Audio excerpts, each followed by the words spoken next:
grace of the Lord be with you. I'm so happy to be in your midst today. May God honor you. Thank you.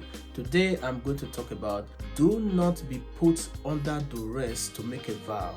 When you go to church, you see these desperate pastors, desperate men of God.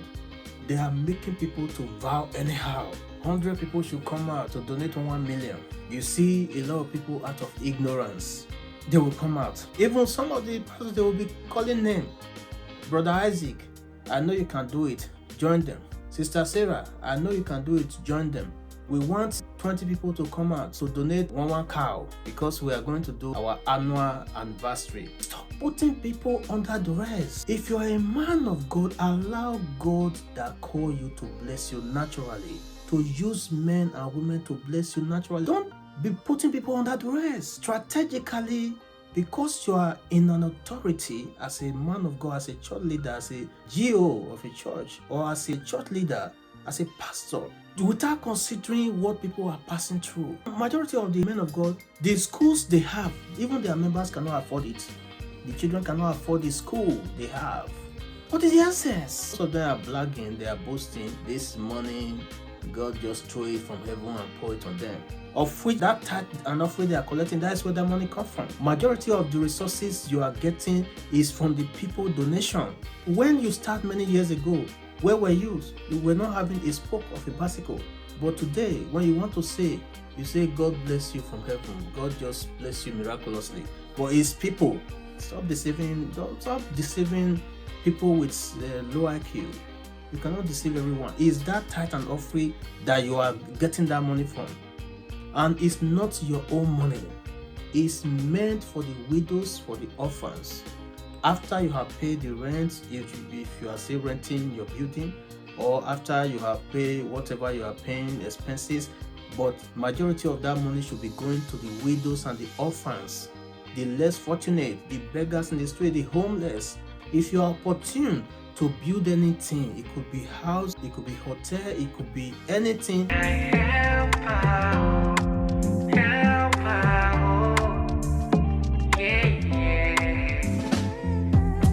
Helping hand from the side is better than a praying hand.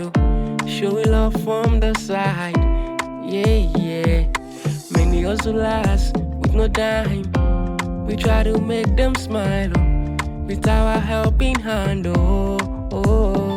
Say we stand getting back for the youth.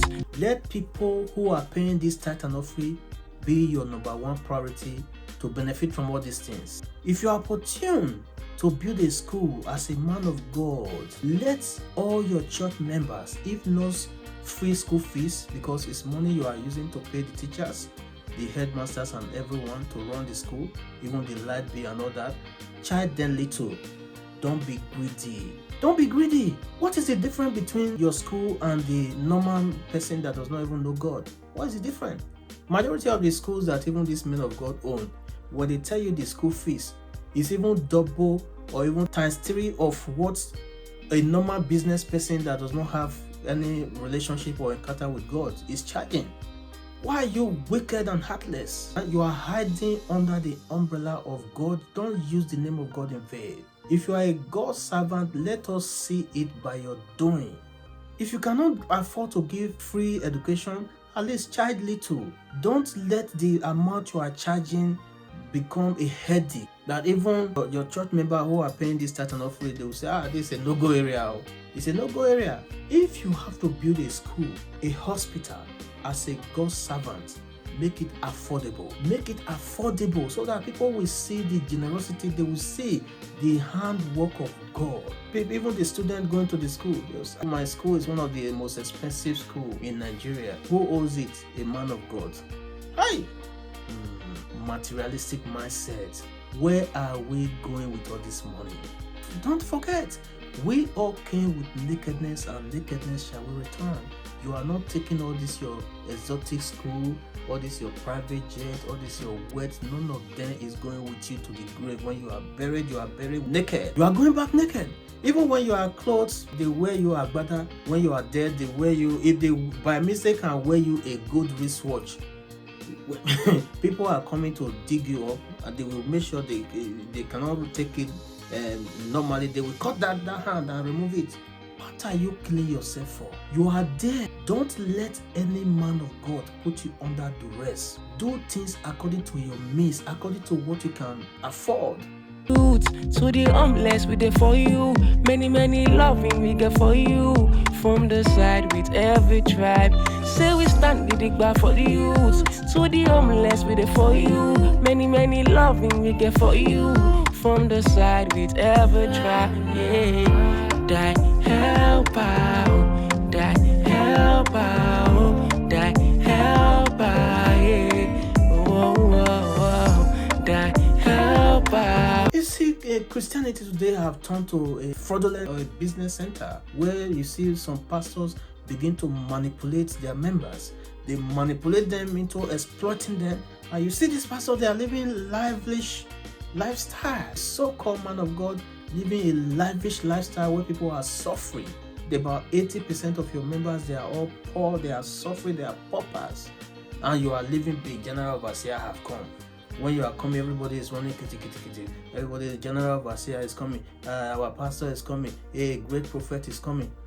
If you are a prophet, you are a man of God, people under you, you are leading, 80% are poor and you are rich, there is something wrong with your ministry. Lead by example. If you are rich as a man of God, let your members, let about at least 50% be rich also. Yes, spread the resources. Spread the resources. What are you accumulating opulent for? That is why I respect, Prophet TB Joshua, may your soul rest in peace. I respect that man of God. He's a man of God that I have watched him when I was growing because of what people have said about him. Even when I was in uni. When I'm in Cotton, close to that church, I will remove my shoe. I stand more than how many years I was even in uni. Because of what people have said, that church, there's a big pattern that will come out. That spirit of fear will come. I will run until I start following him. I start seeing his humility. I start seeing his lifestyle different from, I'm not saying every man of God should be like him. Using hair to carry bag of rice, distribute, bringing himself down to that extent of humility. He was involved. He was engaged. I've never seen a situation where he was manipulating people, deceiving people to collect their fund or raising unnecessary fund. No, he went about giving, building schools. When he hear that a country have collapsed, he will go there, build school to encourage people. So many times I said trailers of rice going to north, trailers of rice, and he was involved loading them. He would put it in his head. That's the height of humility. All we are busy doing today is to rip people off. You will not allow God to bless you naturally, but you are. Die help out, die help out, die help out, yeah. Forward ever, backward never. Holy Father, send a helper. We go show me my way. Never go astray. Studying, helping, touching some lives. Helping, touching some life. Touching some life. Using your members as a vessel to siphon. You are using them, you are ripping them off, no pity. You are a man of God, you don't have pity for your members. You don't have pity for the poor. You are not considerate. You don't care if that person is a man that have about 5 children to take care of in this hard time. You have a wife, you have 5 children. You'll be imposing financial responsibility on them without considering how they are coping. If you are a man of God and you are not considerate, you are not considering what your members are passing through in their individual home, but all you are after is asking, all in the name of faith. If you have that faith as a man of God, why don't you depend on God as your source? And He is able to provide for you. Why are you using your members anyhow? You see all these men of God, majority of them, they are using their members anyhow. No messing. Even somebody that does not know God, have pity. When you are collecting from people, they are just like fraudsters.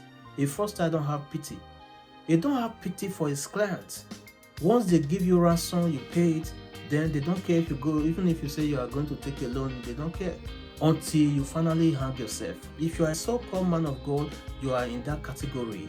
You are ripping your members off. You are not giving them breathing space. You are always demanding, always asking. 10 people should come out for this. These people should come out for it, without considering their pockets, their income, without considering if they have even eaten, without considering their financial state. Majority of these church members, most of them are jobless.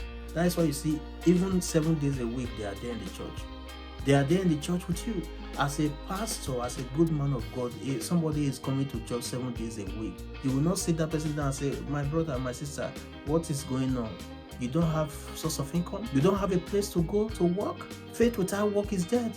As a man of God, you cannot counsel your followers correctly. You cannot guide them correctly. But all you are after is you are ripping them off.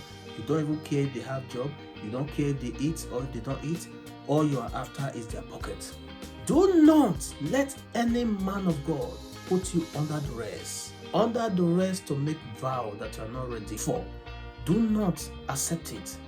If you don't have, you don't have.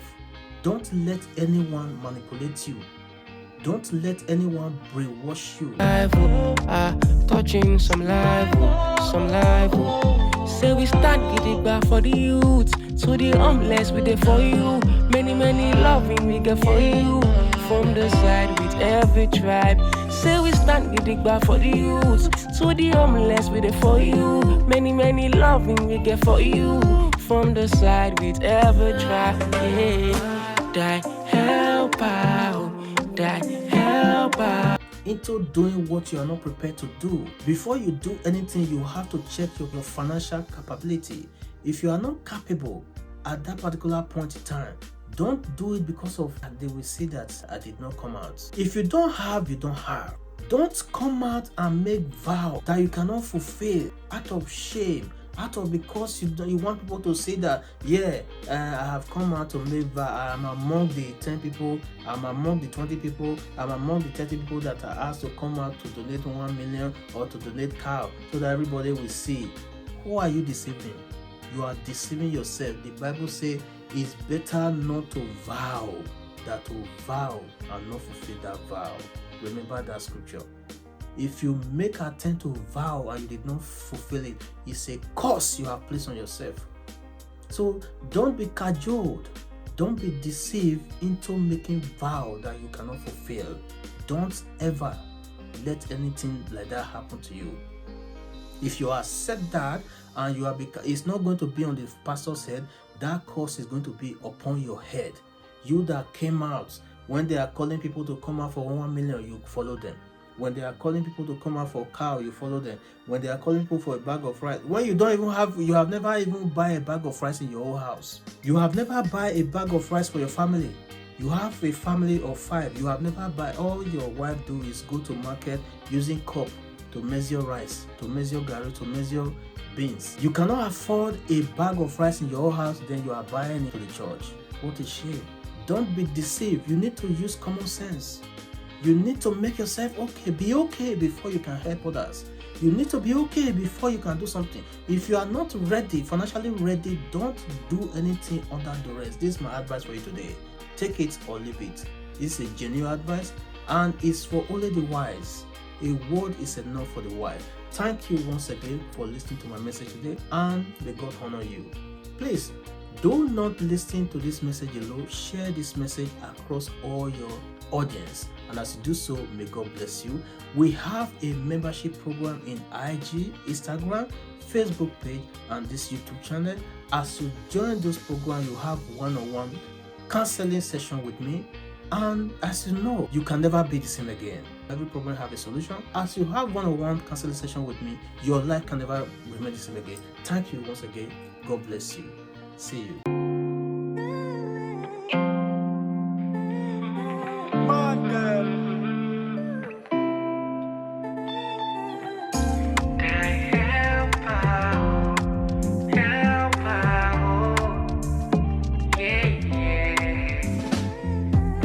Helping hand from the side is better than a praying hand. Oh, showing love from the side. Yeah. Many hustlers with no dime We try to make them smile, oh.